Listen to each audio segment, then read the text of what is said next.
Je voudrais m'adresser à ceux qui souffrent et qui sont perdus face à l'immensité des psychothérapies qui existent, qui se demandent bien vers laquelle aller. Je voudrais dire une chose simple, en proposant une distinction entre les thérapies issues des psychologies du développement et celles issues de la psychologie du dévoilement. Je propose ces deux termes.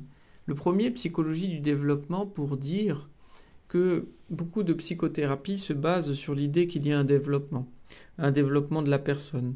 Comme on va apprendre à marcher ou apprendre à parler, bien on peut apprendre à faire beaucoup de choses dans la vie par pédagogie, grâce à des méthodes d'acquisition, en ayant des objectifs et en apprenant.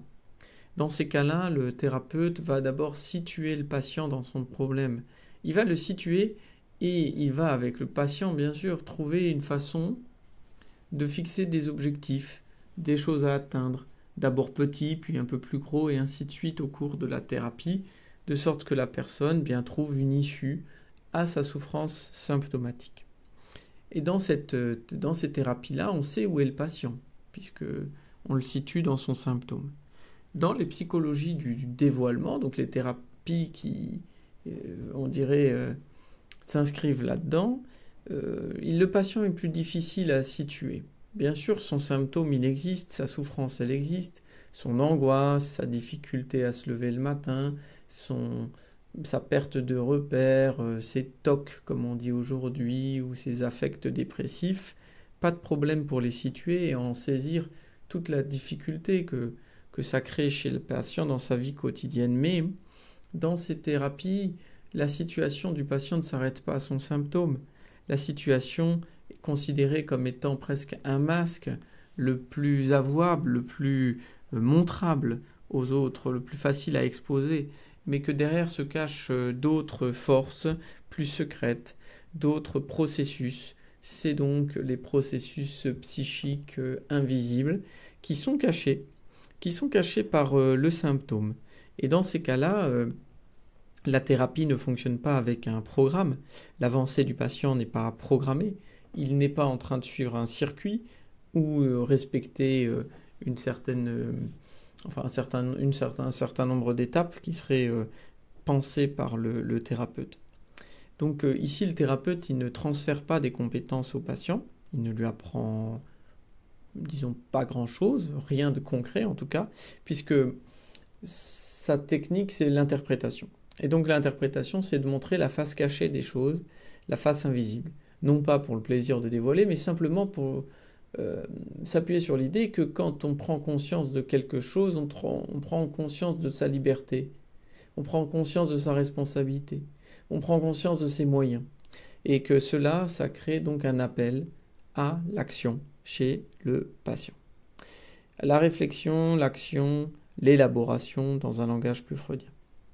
Vous voyez que donc dans les psychothérapies qui s'appuient sur la psychologie du développement, on cherche à ce que la personne retrouve des forces dans un nouveau programme dit de soins ou de thérapie.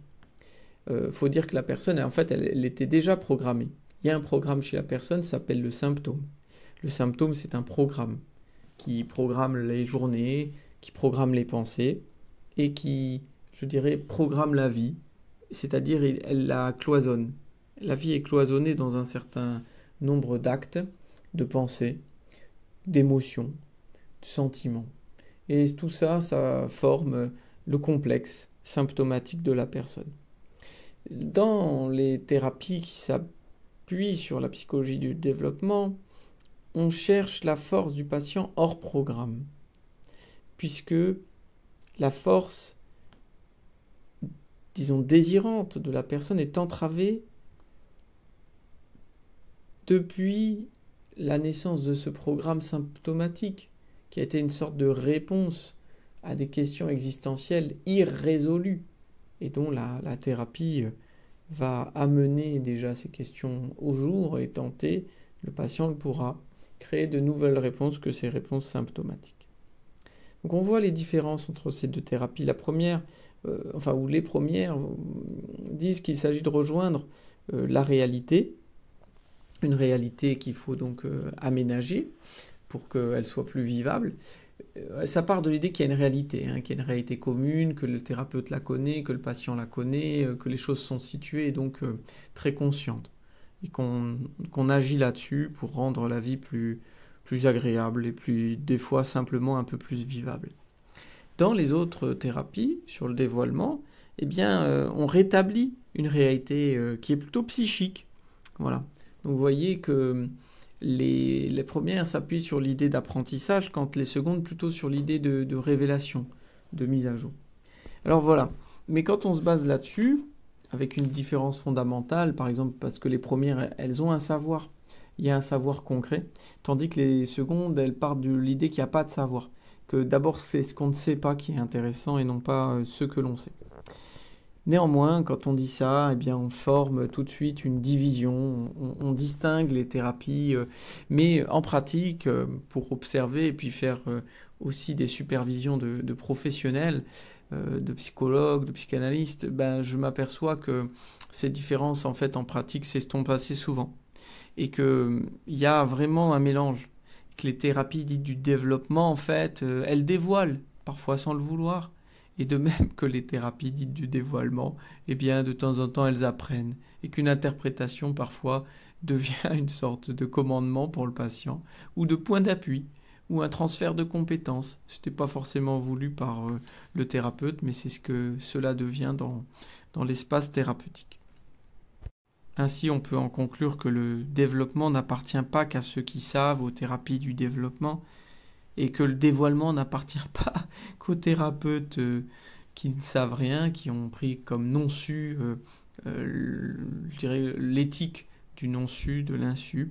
Donc on voit bien que le développement, le dévoilement, j'ai utilisé volontairement deux mots qui sont un peu proches, pour montrer qu'ils excèdent les formes de thérapie, qu'ils échappent l'un comme l'autre au contrôle, qu'ils soient dans une thérapie ou dans une autre, et que ce qui est important là-dedans, c'est les transferts, les choses qui s'échangent et les entrecroisements. Voilà, j'espère que certains s'y retrouveront un peu mieux.